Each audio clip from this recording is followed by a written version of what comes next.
Hello and thank you for joining us on the news on NTA International. I am Lami Ali. First, let's take the headlines. President Muhammadu Buhari orders interface between federal government and labor movements on the state of the economy. New partnership for Africa's development to empower smallholder farmers to ensure food security. Plus, INEC promises to replace card reader machines destroyed by a fire ahead of Ondo State governorship election.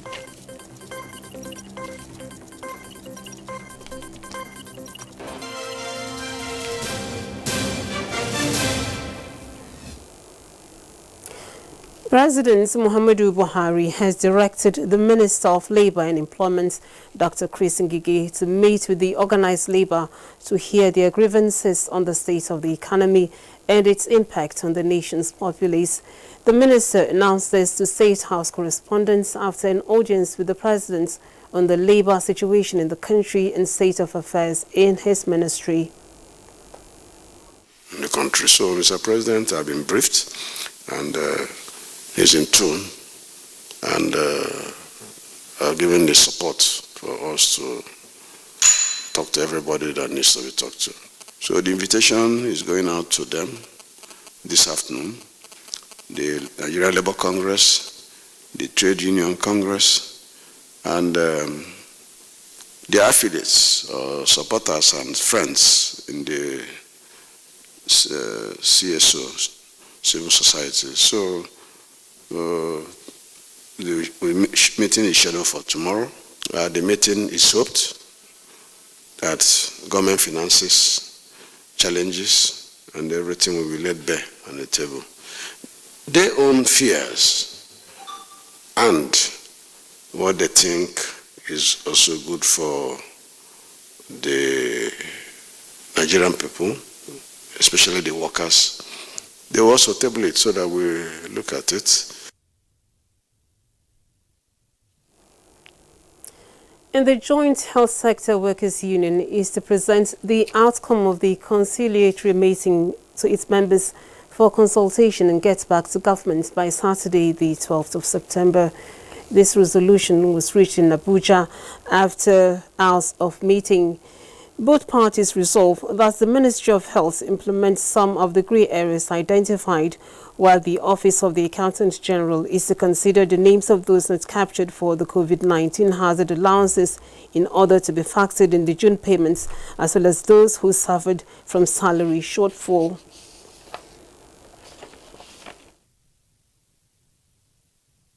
I adjourned our main meeting to 15th. To 15th of October. Yes. They enabled the Federal Ministry of Health to carry out the assignments given to them in 4 weeks and use the subsequent week to report back at the meeting of 15th of October. Although we still have some fundamental fallouts that requires further consultation with our members, we believe we'll get back to government with the position of the powerful neck that mandated us to give the ultimatum by Saturday. In the meantime, the Senate Committee on Industry, Trade and Investment has called on the management of the Nigerian Investment Promotion Commission to decentralize its focus by promoting investment potentials abound in rural areas in Nigeria. This was part of the recommendations of the Parliamentary Committee when it visited the headquarters of the Investment Commission. Ignatius Nkwo reports. It's been 2 days of parliamentary oversight by the Senate Committee on Industry, Trade and Investment. The urgent need to showcase the many investment points across states and local governments in Nigeria was a major concern for the committee when it visited Nigerian Investment Promotion Commission. Go to the village and make promotion to the village. There are a lot of producers there. They don't have the opportunity. The bureaucracy will not allow them to even access Abuja. To achieve this book of states, we got each one of the 36 state governors to sign off on the page for their state. It shows the investment opportunities in that state. The Commission observed that it has commenced the second phase of the reforms of administrative procedures of Pioneer Status Incentive, which seeks to encourage the establishment and growth of industries in Nigeria. If it is, then you need to propose to us that you need an amendment to your act so that we can make sure it's a law thing. At the Corporate Affairs Commission, the Registrar General informed the committee that it has decentralized its business registration procedures with various ongoing innovations, as it contributed 1.12 billion naira to the Federation account between June and 10th of September 2020 as operating surplus. You can register from anywhere and you get your certificate every state. Yeah. So all you need to do is to indicate the point of collection. The committee believes that if the Commission partners with the Ministry of Information and Culture, it will achieve the needed publicity for its innovations. Walai Mohammed is doing a lot for the government. And you must even incorporate him, his office, with what we are doing. The Commission hopes to achieve at least 80% of its revenue target for 2020 fiscal year. In Abuja, Ignatius Nkwo, NTA News. Farmers associations have applauded President Buhari on the instruction to the Central Bank of Nigeria not to release foreign exchange to food importers. A statement by National President All Farmers Association of Nigeria, Kabir Ibrahim, says farmers are happy with the decision to continue to support smallholder farmers to enable them upscale their production of food crops nationwide. He says the move will as well enable the realization of the much-desired food security in the country. Other commodity associations, including maize and rice, are also confident that the soaring prices of food crops being experienced is largely due to the perennial off-season reasons and will definitely subside around November when new crops will be available. The associations are appreciative of the President's decision to compensate farmers who suffered flooding recently. The Nigerian farmers have resolved to work assiduously to bring about food sufficiency and ultimately food security to Nigeria as a reciprocal gesture to the President's uncommon support to Nigeria's agriculture. And still on agriculture, thousands of smallholder farmers in Nigeria are to benefit from an agricultural initiative by the new Partnership for Africa's Development, NEPAD, towards cushioning the effect of COVID-19 on food security. National Coordinator, African Union Development Agency and NEPAD, Gloria Kubundu, stated this at a meeting in Abuja with Kwara State Governor Abdulrahman Abdulrazak and other key players in the project. Mitari Ikben reports.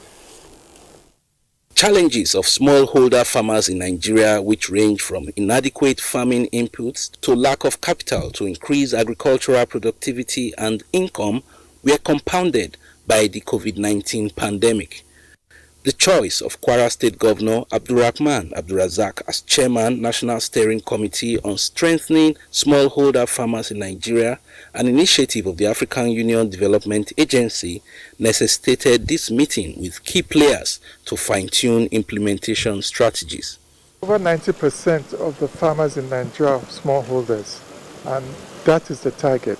Now, in terms of benefits, the whole idea is to make subnational governments committed. How do you commit somebody? Make him part of it by providing counterpart funding. It shows seriousness to the project.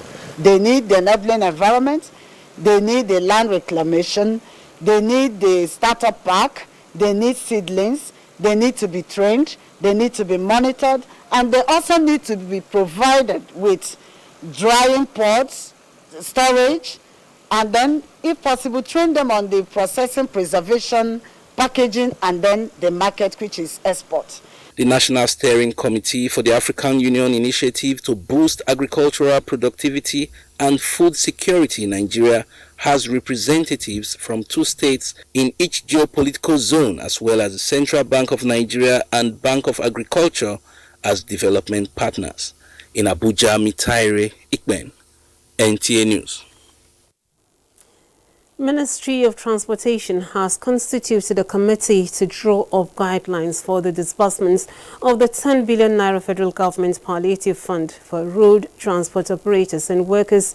Minister of State Transportation, Senator Bamishola Saraki, disclosed this when she received the President of the National Union of Road Transport Workers, Professor Tajuddin Ibikunle Lawal, in her office in Abuja. The minister stated that members of the committee are drawn from the Ministry of Transportation and all other relevant stakeholders in the transportation sector.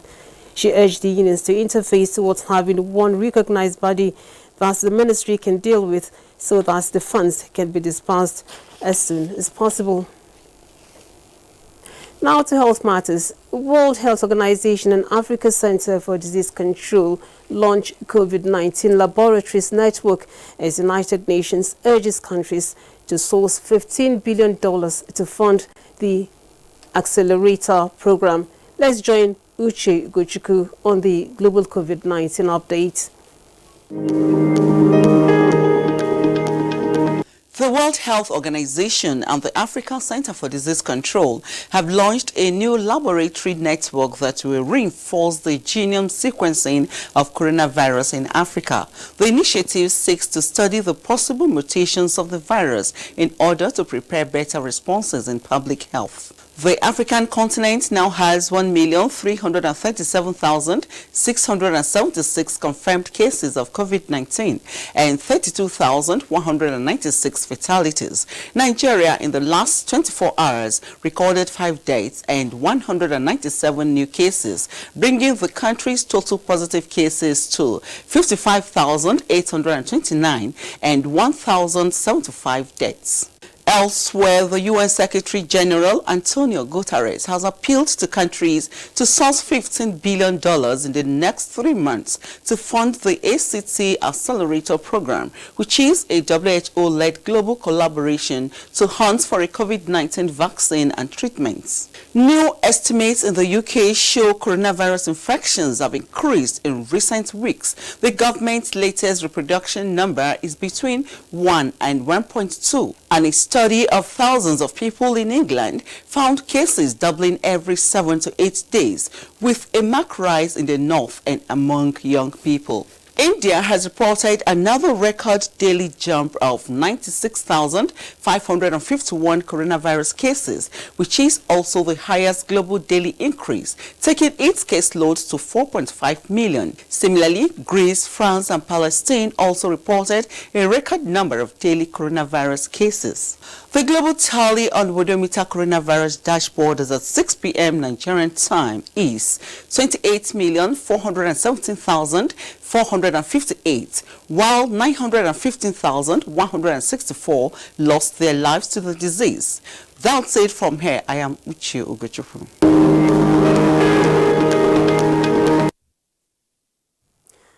Americans are commemorating 9/11 with tributes that have been altered by coronavirus precautions and woven into the presidential campaign, drawing both President Donald Trump and Democratic challenger Joe Biden to pay respect at the same memorial without crossing paths. In New York, a dispute over coronavirus safety precaution is leading to split-screen remembrances Friday, one at the September 11 Memorial Plaza at the World Trade Center and another on a nearby corner. The Pentagon's observance will be so restricted that not even victims' families can attend, though small groups can visit the memorial there later in the day.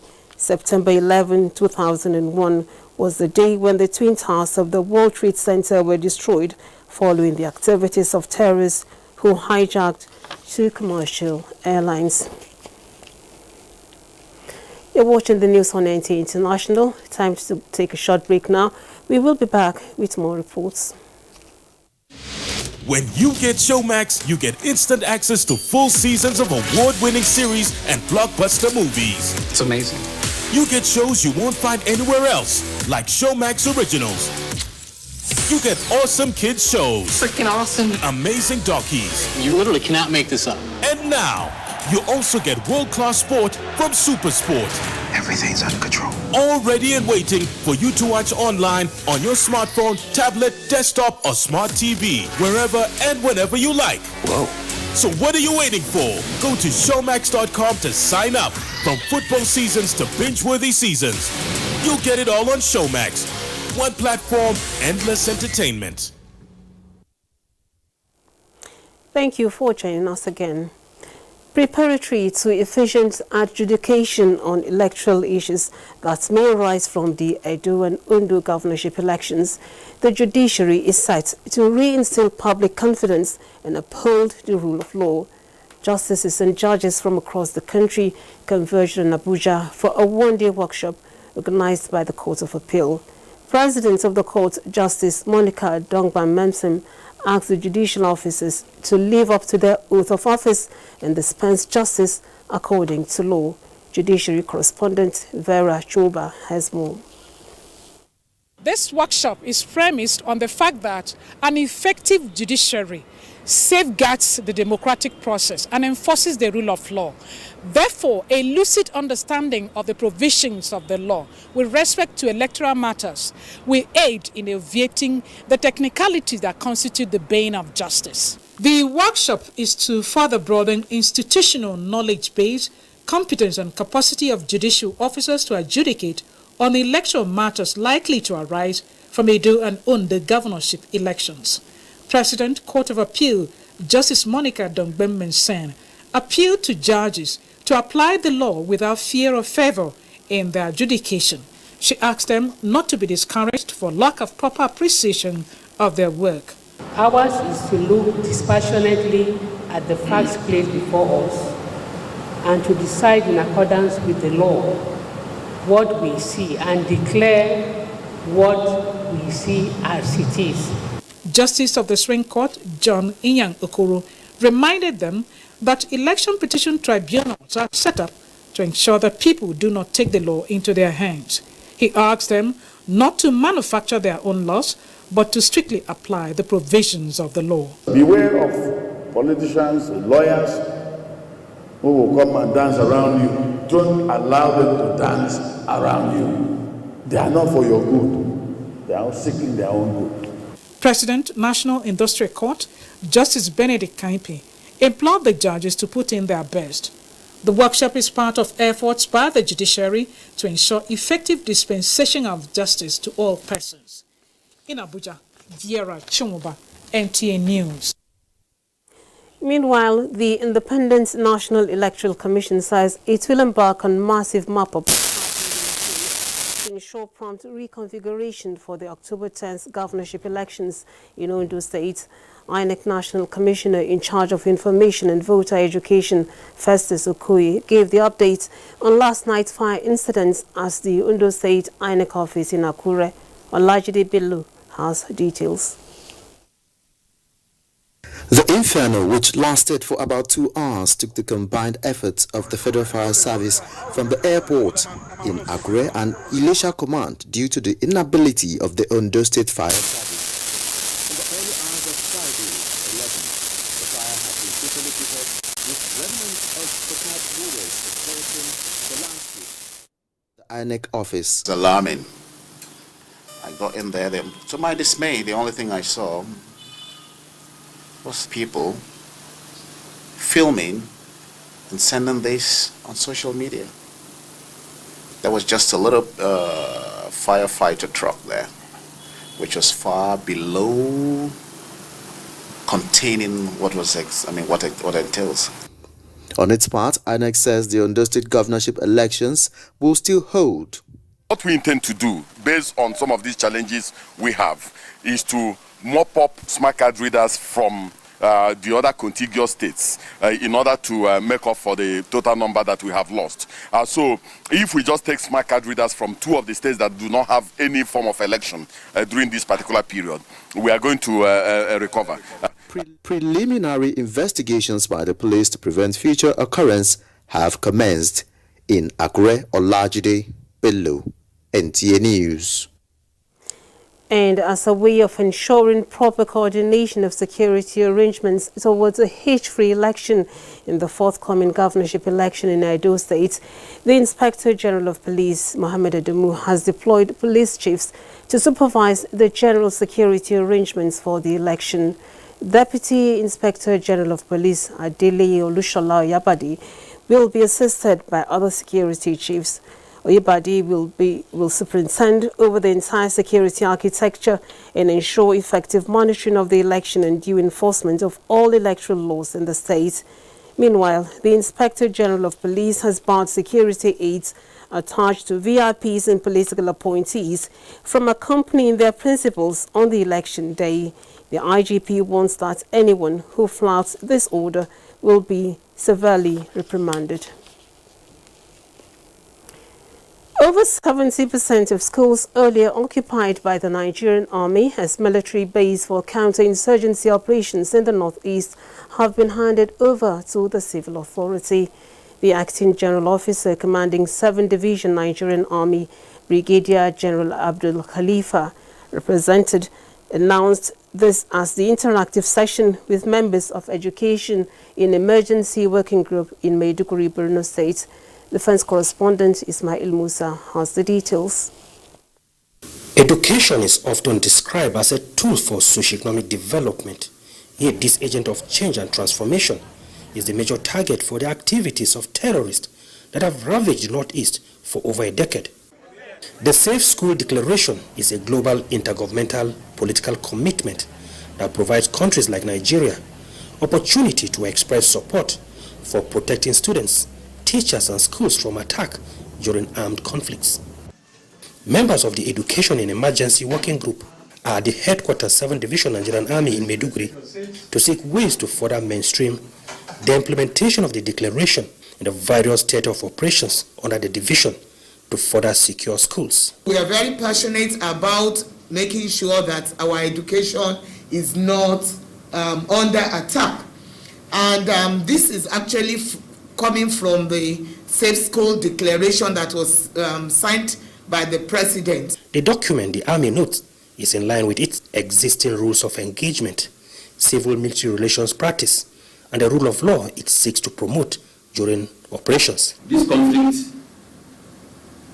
that we're managing is a peculiar one, based on the fact that it has its foundation on the distaste for Western education. Thank God we've turned around that narrative. It will be gladdening to know that for the first time in the past 6 years, WAEC successfully held West African School examination in Chibok, with us providing security. We operate in compliance with law of armed conflict and deep respect for human rights.